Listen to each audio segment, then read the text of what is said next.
Assalamualaikum warahmatullahi wabarakatuh. Selamat pagi anak-anak.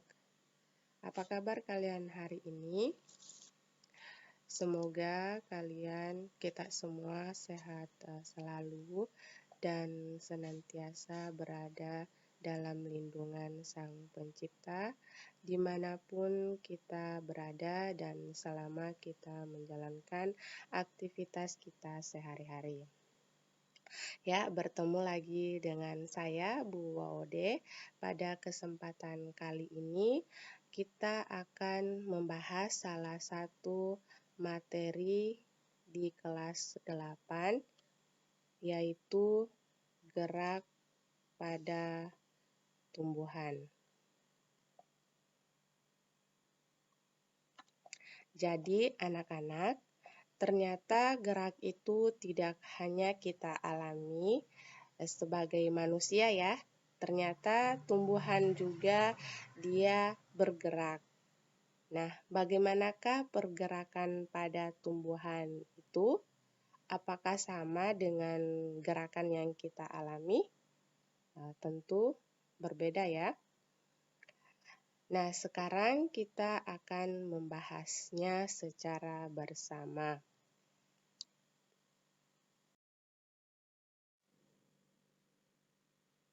Ya, jadi anak-anak, gerak pada tumbuhan itu dibedakan berdasarkan ada atau tidak adanya rangsangan serta sumber rangsangannya. Nah, berdasarkan hal tersebut, gerak pada tumbuhan dikelompokkan menjadi 3 macam. Apa saja itu? Ya, yang pertama adalah gerak endonom. Yang kedua adalah gerak higroskopis. Dan yang ketiga apa itu? Ya, yang ketiga adalah gerak esionom. Untuk membahasnya, kita bahas satu-satu ya, agar kita bisa lebih mengerti dan terarah. Jadi yang pertama yang Ibu sebutkan tadi itu adalah gerak endonom. Ya, jadi gerak endonom itu adalah gerak tumbuhan yang tidak disebabkan oleh rangsangan dari luar atau gerak yang berasal dari dalam tubuh tumbuhan itu sendiri. Nah, di slide Ibu tampilkan gambar seperti yang kalian lihat. Ini adalah gambar apa ya? Ada yang tahu? Iya, ini itu merupakan salah satu gambar tumbuhan yang namanya itu Hydrilla verticillata. Apakah kalian pernah melihat tumbuhan ini anak-anak? Tentu pasti ada yang sudah melihat dan ada juga yang belum ya. Jadi jika kalian melakukan pengamatan mengenai daun tumbuhan tersebut di bawah mikroskop akan tampil seperti ini. Ya, seperti di gambar, yang mana ini di arah kursor Ibu ya. Ini merupakan dinding sel. Sementara yang hijau ini merupakan apa? Iya, kloroplas ya. Iya, kloroplas, betul sekali. Kemudian tanda panah berwarna merah ini menunjukkan gerakan kloroplas itu mengelilingi atau berkeliling di dalam sel tersebut. Nah, apa hubungannya dengan gerak endonom? Hubungannya dengan gerak endonom itu adalah ini merupakan contohnya gerak endonom itu sendiri, yaitu gerakan kloroplas berkeliling di dalam sel, yaitu dari titik awal hingga kembali lagi ke titik awal atau ke titik semula ya, seperti itu. Lebih jelasnya Ibu tampilkan ini, yaitu contohnya gerak siklosis pada daun Hydrilla verticillata. Gerak siklosis itu seperti yang kita sudah bahas tadi, bahwa gerak kloroplas berkeliling di dalam sel. Sudah bisa dipahami tentang gerak endonom? Selain contoh ini, kalian bisa mencari lagi di Google ya, itu banyak sekali contoh-contoh tentang gerak endonom. Kita lanjut, gerak yang kedua, yaitu gerak higroskopis, anak-anak. Apa itu gerak higroskopis? Ya, jadi gerak higroskopis itu adalah gerak bagian tubuh tumbuhan karena dipengaruhi perubahan kadar air di dalam sel, sehingga terjadi pengerutan yang tidak merata. Nah, pengerutan yang tidak merata ini mengakibatkan bagian tumbuhan itu menjadi terbuka. Nah, gerak higroskopis ini anak-anak merupakan gerak bagian-bagian tanaman yang tidak hidup lagi. Contohnya seperti di slide yang Ibu tampilkan ya. Di situ pada gambar A ada, tahu apa ya gambar apa ini? Ya, kacang kedelai ya. Yang gambar B itu buah cangkring dan yang gambar C ini adalah buah biduri. Nah, pada gambar ini kita lihat kulitnya itu terbuka. Nah, ini adalah merupakan contoh gerak higroskopis. Terbukanya kulit pada tanaman polong-polongan seperti yang kita sebutkan tadi, ada kacang kedelai, buah cangkring, dan buah biduri. Boleh lagi kalian mencari contohnya di Google ya, atau di sumber literatur yang lain. Bisa dipahami sampai di sini? Oke, kalau sudah bisa, maksud Ibu kita lanjut ke gerak yang ketiga, yaitu gerak esionom. Apa itu gerak esionom? Ya, gerak esionom ini adalah gerak tumbuhan yang disebabkan oleh adanya rangsangan dari luar tubuh tumbuhan itu sendiri. Berarti di sini lingkungan sekitar berperan ya, atau berpengaruh. Di bedakan atas, gerak nasti, gerak tropisme, dan gerak taksis. Apa itu gerak nasti? Apa itu gerak tropisme? Dan apa itu gerak taksis? Untuk lebih memahaminya, kita bahas lagi satu per satu tentang gerak esionom ini ya. Kita mulai dari gerak nasti. Ya, apa itu gerak nasti? Ya, jadi anak-anak, gerak nasti itu merupakan gerak bagian tubuh tumbuhan yang arahnya tidak ditentukan atau ditujukan ke atau dari sumber rangsang. Rangsangan tersebut berupa apa saja anak-anak? Ya, jadi rangsangan tersebut dapat berupa sentuhan, suhu, cahaya,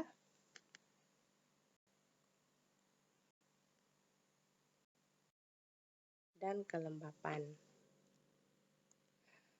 Nah, berdasarkan jenis rangsang yang mempengaruhi gerak nasti ini anak-anak dibedakan menjadi termonasti, fotonasti, seismonasti, dan niktinasti.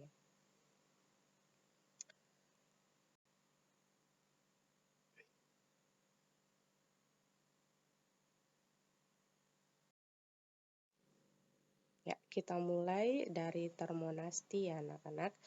Apa itu termonasti? Jadi termonasti ini merupakan gerak nasti tumbuhan dipengaruhi oleh rangsangan berupa suhu. Contohnya yaitu gambar apa ini anak-anak? Ini merupakan gambar bunga tulip. Jadi contoh dari termonasti itu adalah gerak mekarnya bunga tulip pada musim semi. Dia dipengaruhi oleh suhu. Itulah pengertian dari termonasti dan contoh dari termonasti itu sendiri. Kita lanjut ya anak-anak. Fotonasti. Apa itu fotonasti? Ada yang bisa menjelaskan?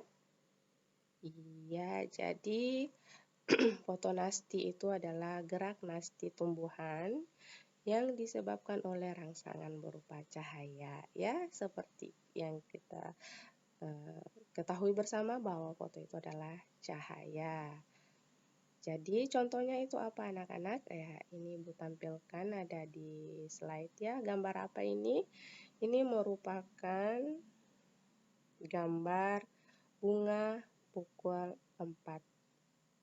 Jadi dia membuka pada sore hari. Sehingga sesuai juga dengan namanya ya, bunga pukul 4. Ya, seperti itu. Jadi fotonasti ini dia itu dipengaruhi oleh rangsangan berupa cahaya. Contohnya itu gerak membukanya bunga pukul 4 di sore hari. Ya, kita lanjut. Berikutnya adalah seismonasti. Apa itu seismonasti? Ya, seismonasti itu merupakan gerak nasti tumbuhan yang disebabkan oleh rangsangan berupa sentuhan atau getaran. Contohnya apa? Contohnya itu adalah gerak menutupnya daun putri malu ketika disentuh. Apakah kalian pernah menyentuh secara langsung daun putri malu? Ya, jika kalian menyentuhnya maka secara secara spontan daun putri malu itu akan menutup. Istilahnya sesuai dengan namanya ya, malu-malu. Iya, seperti itu. Itu adalah merupakan contoh dari seismonasti itu sendiri. Boleh Ibu sarankan lagi untuk memperkaya pengetahuannya, bisa mencari contoh-contoh lainnya ya.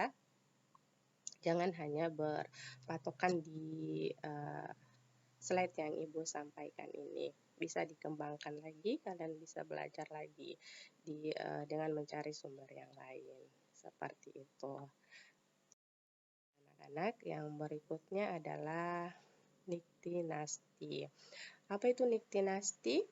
Ya, jadi niktinasti masih merupakan gerak nasti tumbuhan yang disebabkan oleh rangsangan cahaya di malam hari.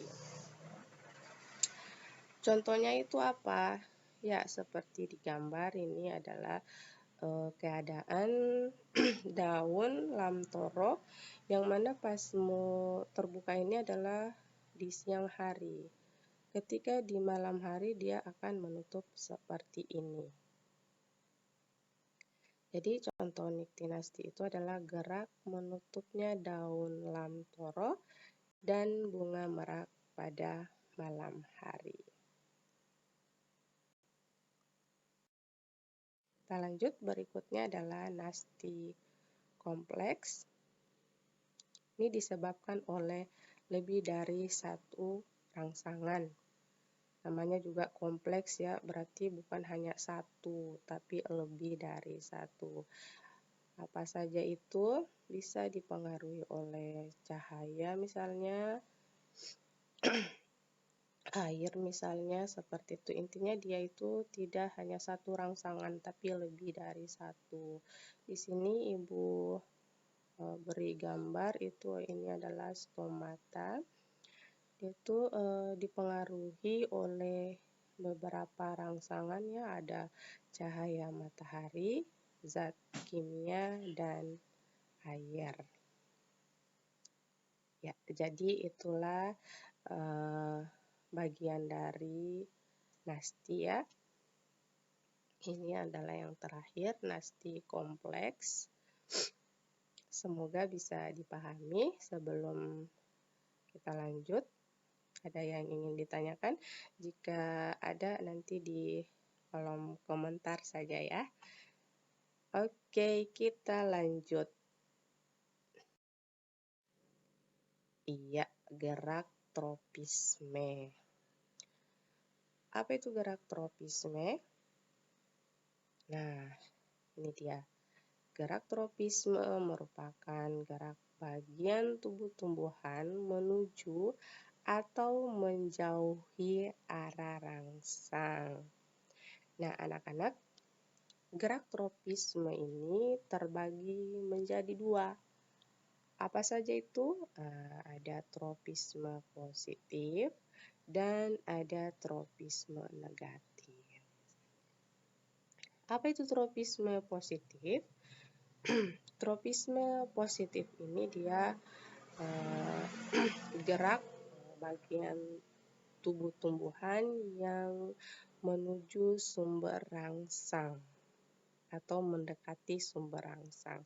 Sedangkan gerak tropisme negatif berarti kebalikan dari gerak tropisme positif tadi, yang berarti dia menjauhi sumber rangsang.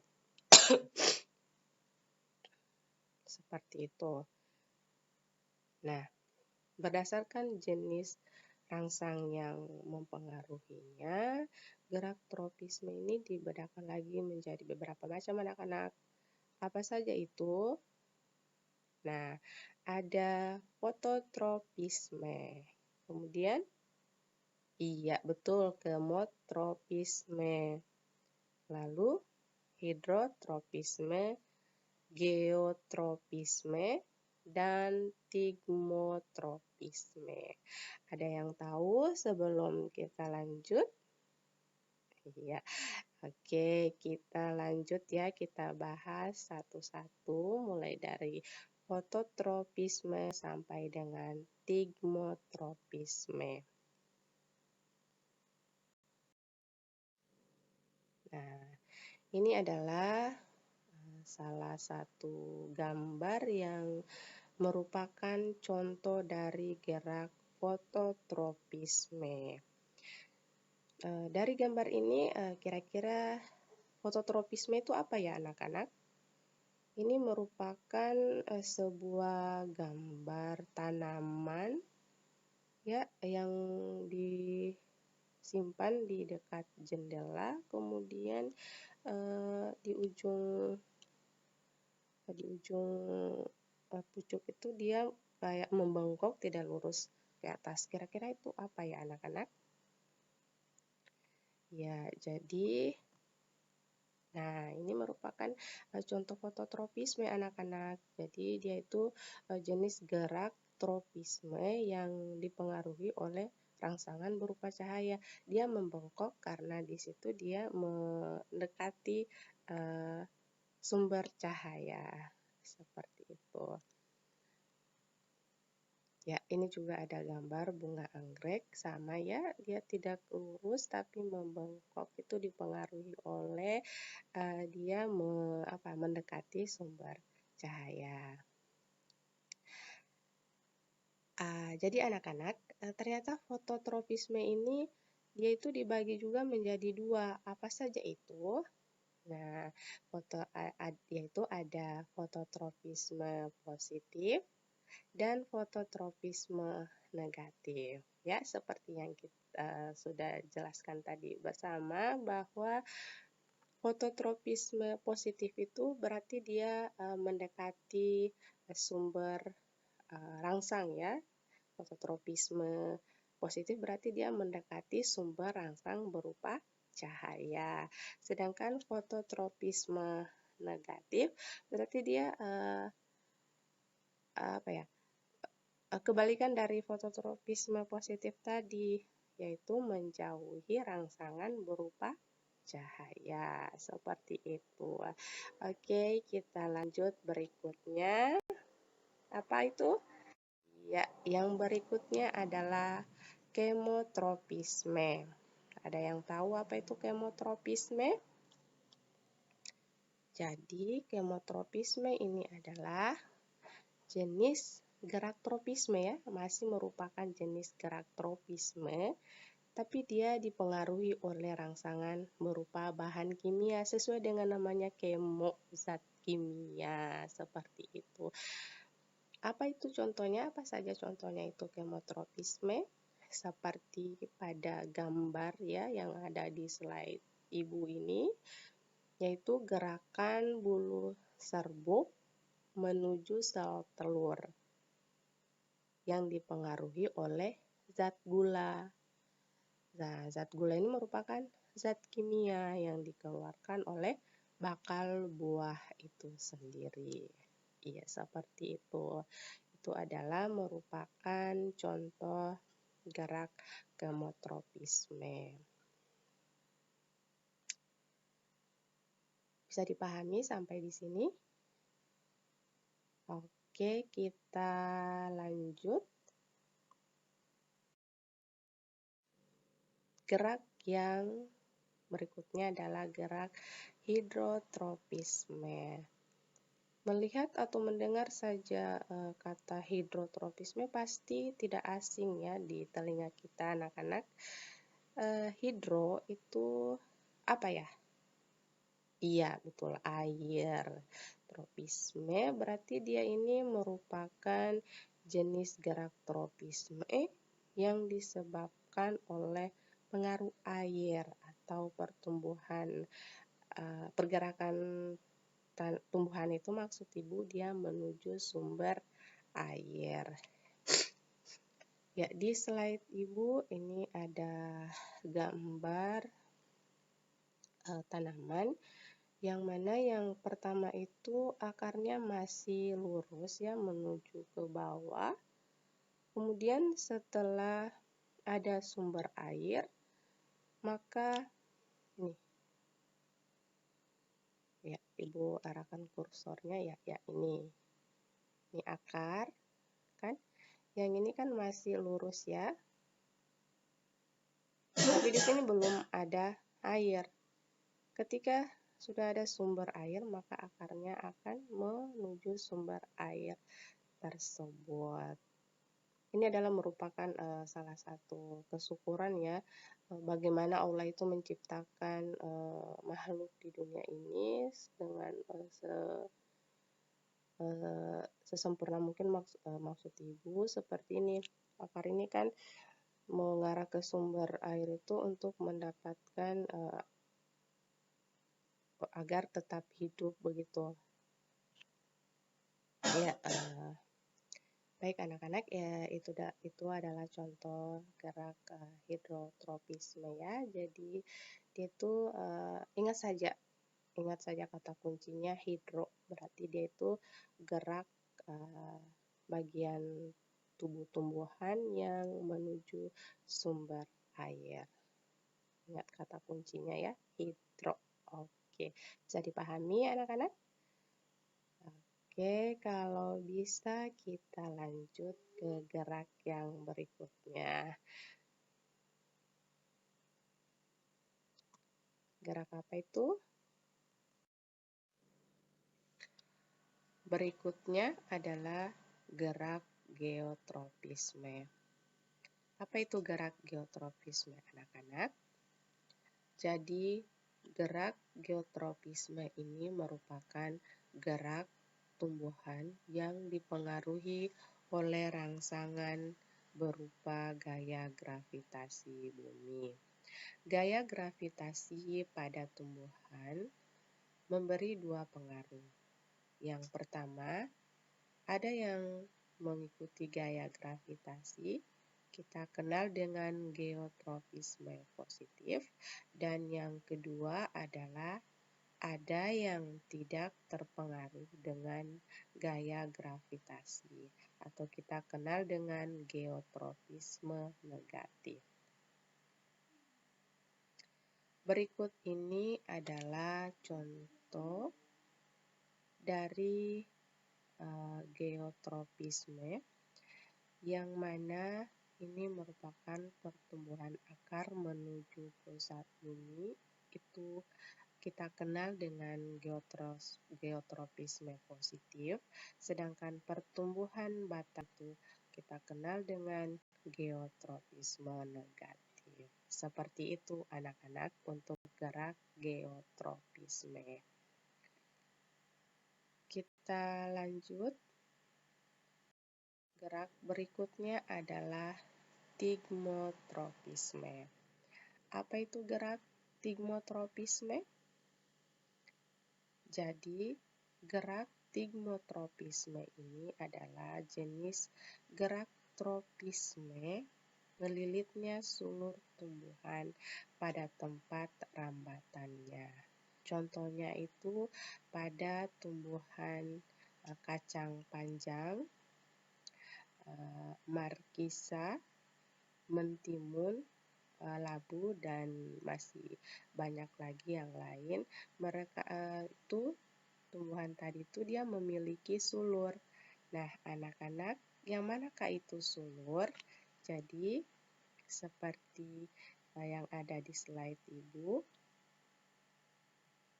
Ya, ini adalah dua gambar yang menunjukkan dari gambar ini kita bisa melihat sulur pada tanaman itu yang mana sih?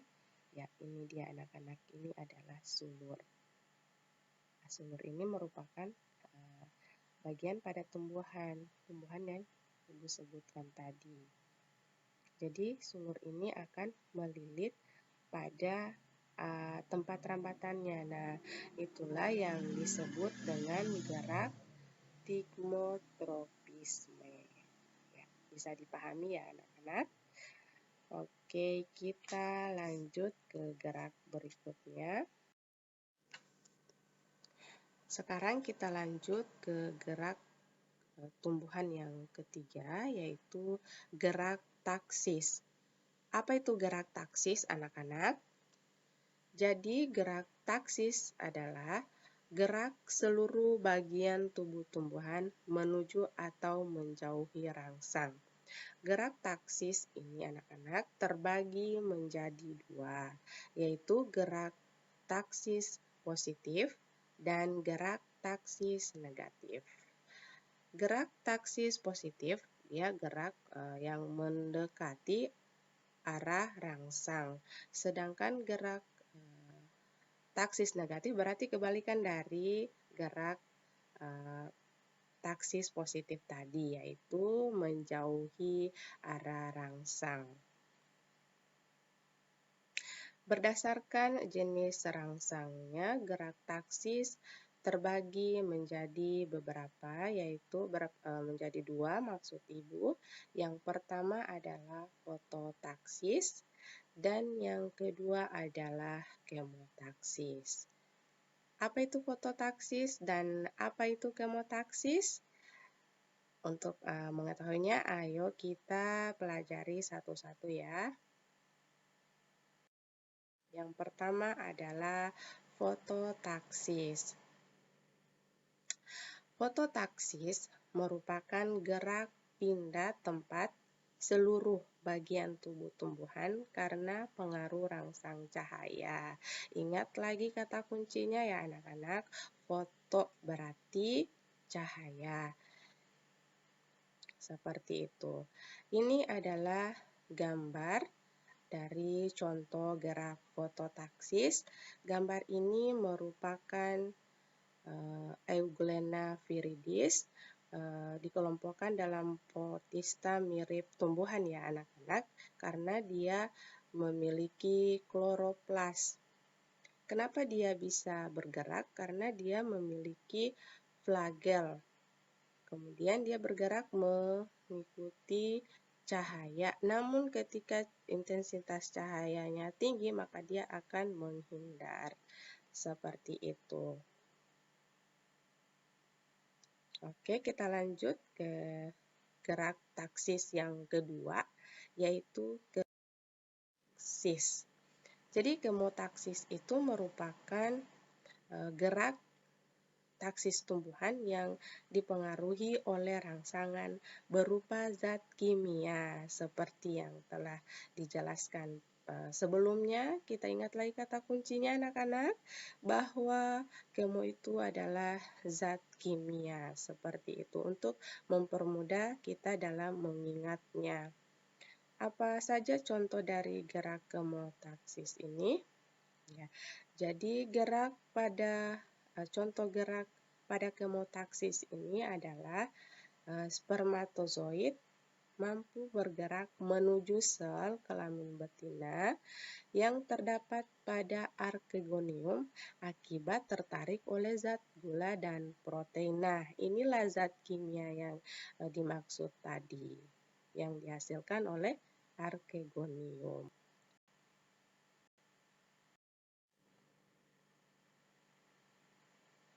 Ya, baik anak-anak, cukup sampai di sini pertemuan kita pada kesempatan hari ini. Semoga apa yang telah kita bahas, apa yang telah kita pelajari bisa bermanfaat bagi kita semua. Sekali lagi Ibu ingatkan, jangan hanya berpatokan di apa yang telah Ibu sampaikan tadi. Untuk menambah wawasan lagi, boleh kalian mencari di sumber lain agar menambah wawasan lagi.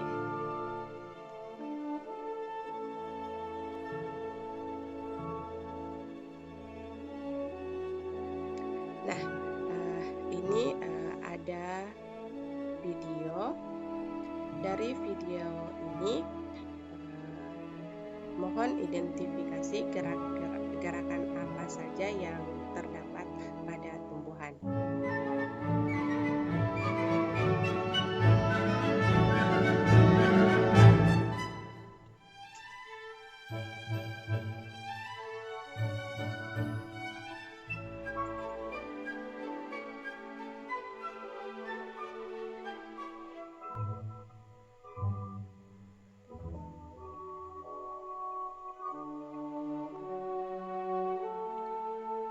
Saya bilang kasih turun soalnya.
Baik anak-anak, itu adalah videonya. Mohon ditulisnya gerak apa saja yang terdapat pada tumbuhan yang ada di dalam video tersebut. Baik anak-anak, cukup sampai di sini untuk pertemuan kali ini.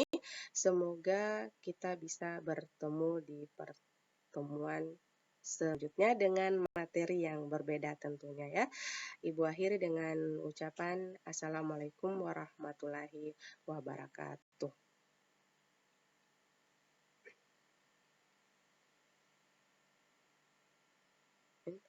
Escape.